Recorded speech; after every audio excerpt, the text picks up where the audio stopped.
Politics. He hated politics. So boring, such a waste of time. Always too much talking, too much pride and ego to ever mean anything more than hot air. He never wanted to spend his final days speaking in face. Far too many syllables for his taste. Those lives, the other said, of which there are billions, ought to be given to the thing that preserves our society, namely, the unity of our peoples. Can we do that? He argued. We have many, but to live in the society means they cannot have the benefit of the society. They are poor not because of capital or merit, but because of their minds. Then their minds are at fault. Wouldn't it be best for them to change, to see what can be accomplished beyond the thought of the source? Some change. Of course they do. They see and decide their path and come to think that merit is their answer. Even those who leave hold the source as sacred, though they come to know the merit as convenient. Then why do not more of your people come to this conclusion? Because they cannot bear the scouring that comes with it.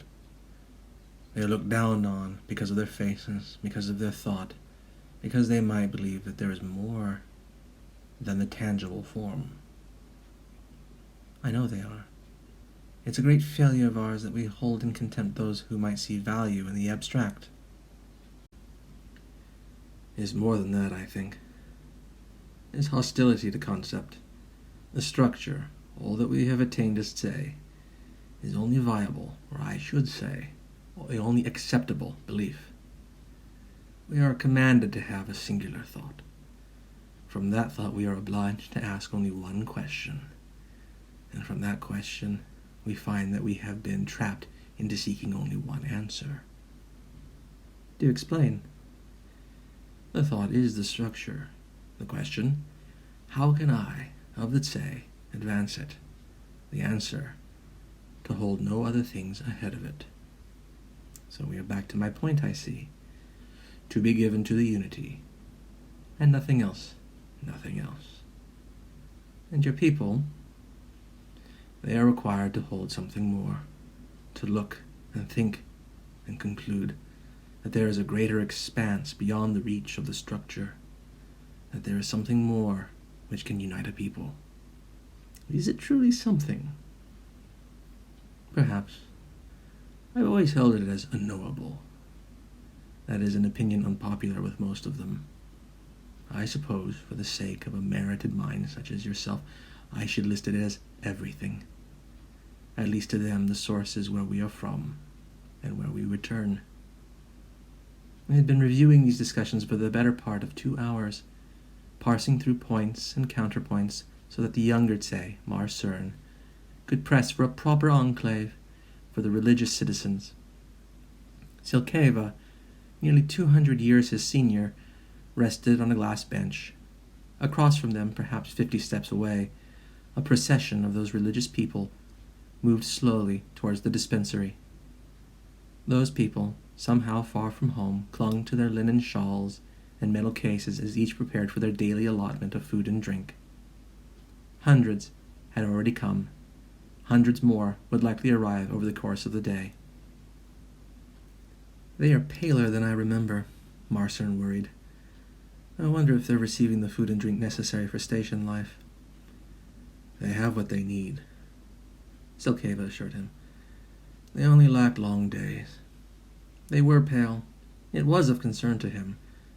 However, Sylkaeva had faith that Marcern could sway the station's council to grant the districts to them. Homes were necessary.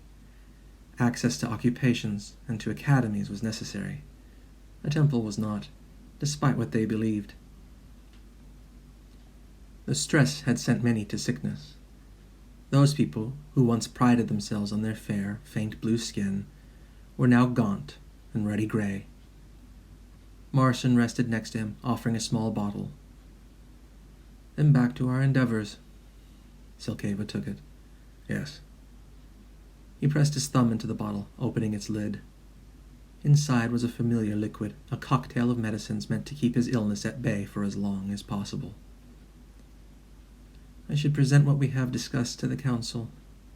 These people are able to balance their faith with the needs of the society. They do not represent any threat to the unified structure, since they do not find value in it. That and more, Sylkaeva corrected. He drank his medicines. The liquid burned as tiny cells burrowed through his tongue, in his throat, and through his stomach. What more? There must be compromise between them. The counselors would never leverage the society for compromise. Present it as less a compromise, more of an investment than bodies, laborers, merit makers in exchange for 2 or 3 districts, and in return the others will forgo their temple. As well, tempt them with the potential for merit through their success. All will have their needs, and then some. Will they forgo a temple? They can pray in their homes. It is good enough. Marcern moved closer, coming within an arm's reach of Sylkaeva. May I ask a rather indelicate question? Yes. Given your illness, as well as its unfavorable prognosis, what is your opinion on such things? I mean to say, more plainly, do you still pray? On occasion, he replied. When the inclination is too great to ignore, though I have no need for a temple or a priest to guide my song.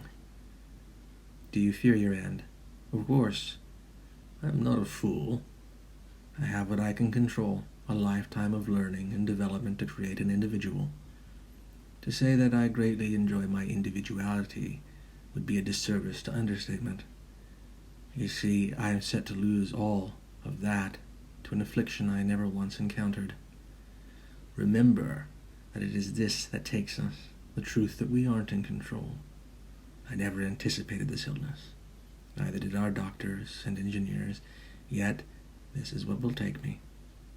I do fear what is to come, regardless of if it is something, as they might believe, or nothing, as you might. If there's nothing, then why fear? What more could be asked for than the joy of earned ignorance? A further 100 years of knowing, he answered. Don't think that this means I will die pining for another second's breath. I fear death. I wish for more time still. I accept this outcome as mine. It is my end, and I take ownership of it. Thank you, Marcern whispered, lowly, sadly. Your perspective will help the council to understand such unique concepts. A smart idea, Sylkaeva admitted. If logic fails, appeal to their mortality. If anything, I hope to prove that your faith poses no threat to the society. Present it as thus. They live for each other, and can live for the society. The station's government only needs to accept that they might have to bring the source into the safe for a time, and if that fails, just dangle the potential of merit in front of them. And if that fails? Marcern joked. And they aren't good say. They were quiet for a time. This allowed Sylkaeva to watch the people as they took their packets from the slots in the walls. The mechanical frames, servants made to make their lives somewhat more secure, ushered them to and from the dispensary in crude manners. If Marcern succeeded, they would be able to leave the low city. They would receive their food and drink in their homes and have access to better facilities for daily life. Sylkaeva's thoughts then turned away from the people. There was another who needed his attention more, yet because of his nearing end, the council determined him unfit to care for him. He was able to select a new parent, though it would fall to the council to accept his choice. I would prefer you to stay away tomorrow, Marcern spoke. And Sylkaeva grimaced. I would as well. More important matters require my attention. You can see him? I will have time. A number of hours at most. Have you any plans for him? Tomorrow, I mean. Some. I will keep those private. Of course. Marcern then stood, adjusted the long cloths of his coats until they were set in an appropriate manner. He turned to Sylkaeva and, with a subtle lowering of his head, offered his respect. He then moved towards the gathered say to speak with them. They did not embrace. Rather, they took to him warily, and only after a time did they seem interested. Sylkaeva cared little for the young man's success. He would either have his victory or suffer his defeat based on the moods of the council. His mind was occupied with the thoughts of his son. He wanted to keep those separate from his works, though he found that recently he was unable to keep them exclusive. His great fear was coming to pass. A death was nothing. It was an end. His fear was for his son. 100 more years of knowing what his son might do, what he might accomplish, how he might fail, would be fine. He wanted to see those things. A part of him, that suppressed faith man, wanted to remember his son and keep him as close to the source as he could.